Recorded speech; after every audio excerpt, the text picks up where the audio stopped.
আজ আমরা শরীরের এমন এক অঞ্চলের গভীরে যাব যেটা কিনা আমাদের দেহের অন্যতম ব্যস্ত আর গুরুত্বপূর্ণ একটা হাব, আমাদের অ্যাবডোমেন বা উদর।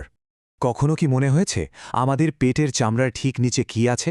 চলুন আজ এর পর্দাগুলো এক এক করে সরিয়ে ভেতরের সেই জটিল কিন্তু দারুণ আকর্ষণীয় জগৎটাকে একটু বোঝার চেষ্টা করি। একেবারে ভেতরে যাওয়ার আগে চলুন পুরো ছবিটা একবার দেখে নিই। এই যে পাঁজরের খাঁচা আর পেটের নিচের দিকের কোটিকন ভাট বা পেলভিস, এর মাঝের সুরক্ষিত এই গহ্বরটাতেই কিন্তু আমাদের হজমতন্ত্র সহ আরও কত যে জরুরি অঙ্গ রয়েছে ভাবা যায়। তো এই হচ্ছে আমাদের আজকের সফরের একটা মোটামুটি প্ল্যান। আমরা একদম বাইরে থেকে শুরু করে ধীরে ধীরে একেবারে গভীরে যাব। আমাদের এই যাত্রাটা শুরু হচ্ছে একদম উপর থেকে, ঠিক যেভাবে একজন ডাক্তার প্রথমে বাইরে থেকে শরীরটাকে একটা ম্যাপের মতো করে পড়েন বা বোঝার চেষ্টা করেন। আমাদের শরীরের উপরেই কিন্তু কিছু চেনা চিহ্ন আছে, যেমন ধরুন নাভি বা পাঁজরের নিচের ধারটা।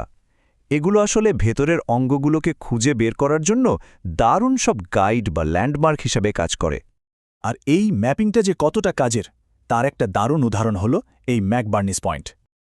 অ্যাপেন্ডিক্সে কোনো সমস্যা হলে, মানে অ্যাপেন্ডিসাইটিস হলে, সাধারণত ঠিক এই পয়েন্টে ব্যথাটা জানান দেয় যে সমস্যাটা কোথায়। অ্যানাটমিস্টরা যখন খুব খুঁটিয়ে দেখেন তখন তারা অ্যাবডোমেনকে 9টা অঞ্চলে ভাগ করেন, কিন্তু ডাক্তাররা যখন হাসপাতালে তাড়াতাড়ি অবস্থাটা বুঝতে চান তখন তারা আরও সহজ একটা পদ্ধতি ব্যবহার করেন। পুরো পেটটাকে 4টা সহজ ভাগে ভাগ করে নেন। আমরা তো সিক্স প্যাক বা অ্যাবস শুনেই অভ্যস্ত, তাই না? কিন্তু ব্যাপারটা তার চেয়ে অনেক বেশি গভীর। চলুন এবার এই শক্তিশালী, নমনীয় আর অনেকগুলো স্তর দিয়ে তৈরি দেয়ালটা ভেদ করে ভেতরে ঢোকা যাক, যা আমাদের ভেতরের সবকিছুকে আগলে রেখেছে। ব্যাপারটা অনেকটা পেঁয়াজের খোসা ছাড়ানোর মতো, একদম বাইরের ত্বক, আর তারপর একটার পর একটা স্তর। মোট 7টা স্তর পেরিয়ে আমরা পৌঁছাই ভেতরের মূল অঙ্গগুলোর কাছে। আর একদম ভেতরের যে পাতলা আস্তরণটা, তার নাম পেরিটোনিয়াম। এই দেয়ালের আসল শক্তি আসে 4 জোড়া মাসেল বা পেশি থেকে। এরা সবাই মিলে একটা টিমের মতো কাজ করে। যখন আমরা কাশি, হাসি বা কোনো ভারী জিনিস তুলি, তখন এরাই পেটের ভেতর চাপ তৈরি করে আমাদের সাহায্য করে। সবচেয়ে বাইরের স্তরে আছে এক্সটার্নাল অবলিক। এর ফাইবারগুলো এমনভাবে নিচের দিকে আর সামনের দিকে সাজানো, ঠিক যেন আমরা পকেটে হাত রেখেছি। শরীর বাঁকানো বা ঘোরানোর সময় এরাই মূল কাজটা করে। তার ঠিক নিচেই আছে ইন্টারনাল অবলিক, যার ফাইবারগুলো চলে ঠিক উল্টো দিকে।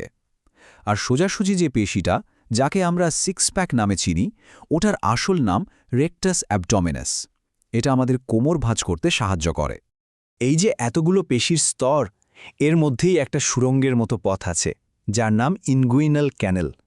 এটা খুব গুরুত্বপূর্ণ একটা প্যাসেজ, কিন্তু এটাই আবার একটা দুর্বল জায়গাও বটে। অনেক সময় এখান দিয়েই হার্নিয়া হওয়ার ঝুঁকি থাকে। তো দেয়াল পেরিয়ে আমরা এখন ভেতরে। এবার দেখা যাক এখানে কারা কারা বাস করে, মানে আমাদের গ্যাস্ট্রোইন্টেস্টাইনাল সিস্টেম বা পরিপাকতন্ত্রের প্রধান অঙ্গগুলো। এখানে কে নেই? পাকস্থলী, লিভার থেকে শুরু করে ক্ষুদ্রান্ত্র আর বৃহদান্ত্রের বিশাল প্যাঁচানো সব রাস্তা, সব কিছুই এর মধ্যে রয়েছে। এই যে এতগুলো অঙ্গ, এদেরকে গোছানোভাবে বোঝার একটা দারুণ উপায় আছে, আর সেই উপায়টা লুকিয়ে আছে আমাদের জন্মের আগের ইতিহাসে। মানে ভ্রূণ অবস্থায় এরা কিভাবে তৈরি হয়েছিল তার উপর ভিত্তি করে এদেরকে ভাগ করা যায়। এই ছবিটা দেখুন, কি অসাধারণ একটা ব্যাপার। পুরো পরিপাক নালীটাকে 3টে ভাগে ভাগ করা যায়: ফোরগাট, মিডগাট আর হাইন্ডগাট। আর সবচেয়ে মজার ব্যাপার হলো, প্রত্যেকটা ভাগের জন্য একটা করে মেন আর্টারি বা ধমনী আছে, যা তাকে রক্ত সরবরাহ করে। প্রকৃতির কি দারুণ এক ডিজাইন! তাহলে মূল ব্যাপারটা কি দাঁড়ালো? খুব সহজ। যদি জানা যায় কোনো অঙ্গটা কোন ভাগে পড়েছে, তাহলে এটাও জানা যাবে যে তার প্রধান রক্ত সরবরাহকারী ধমনী কোনটা। শরীরকে বোঝার জন্য এটা কিন্তু একটা দারুণ সূত্র। আচ্ছা, অঙ্গগুলো তো দেখলাম, কিন্তু এদেরকে চালায় কে? এদের শক্তি বা আসে থেকে?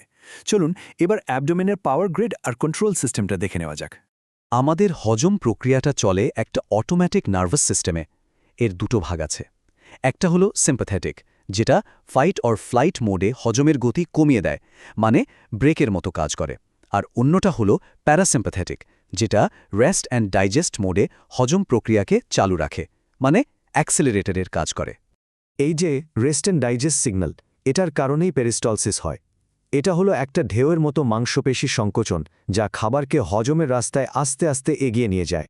আর এই পুরো বিশাল কর্মকাণ্ডের জন্য শক্তি আসে রক্ত থেকে। রক্তনালীর এই নেটওয়ার্কটা শুধু অক্সিজেনই দেয় না, বরং খাবার থেকে শোষিত সব পুষ্টি সারা শরীরে ছড়িয়ে দেওয়ার কাজটাও কিন্তু এরাই করে। তো এই ছিল আমাদের সফর। আমরা শুরু করেছিলাম বাইরের ম্যাপ দিয়ে, তারপর পেশির দেওয়াল পেরিয়ে ভেতরের অঙ্গ প্রত্যঙ্গের সাথে পরিচিত হলাম, আর শেষে দেখলাম তাদের নিয়ন্ত্রণ ব্যবস্থাটাকে। ভেতরের এই জটিল, স্বয়ংক্রিয় আর দারুণ সহনশীল সিস্টেমটা কিন্তু প্রতি মুহূর্তে আমাদের ভেতরে নীরবে কাজ করে চলেছে। এটা জানার পর নিজের স্বাস্থ্য আর জীবনযাত্রা নিয়ে নতুন করে ভাবতে ইচ্ছে করে। ভাবার মতো একটা বিষয়, তাই না?